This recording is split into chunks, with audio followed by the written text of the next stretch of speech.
పూజా Thakur Indian air force లో ఈమెకంటూ ఓ ప్రత్యేకత స్థానం ఉంది. అమెరికా అధ్యక్షుడు ఒబామా భారత్ లో పర్యటించినప్పుడు ఆయనకు త్రివిధ దళాల తరఫున గౌరవ వందనం సమర్పించారు. ఇప్పుడు ఆమె భారత వైమానిక దళంపై కోర్టుకెళ్లారు.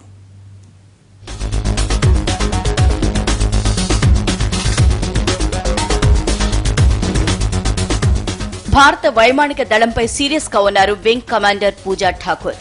వైమానిక దళం శాశ్వత కమిషన్లో చోటు కల్పించినందుకు నిరసనగా ఆర్మెడ్ ఫోరెన్స్ పై ట్రిబ్యునల్ కు ఫిర్యాదు చేశారు.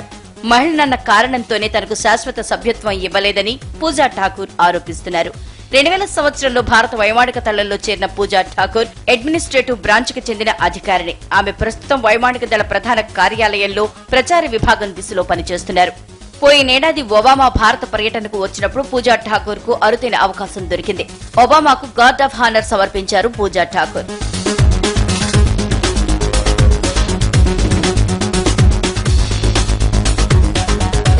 నాడు ఆమెను అందరూ ప్రశంసలతో ముంచెత్తారు.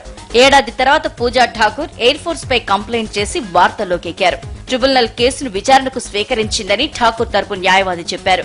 అయితే ఆమె ఆరోపణలు వైమానిక దళం కొట్టిపడేసింది. ఎక్కడా ఎలాంటి వివక్ష జరగలేదని ప్రకటించింది.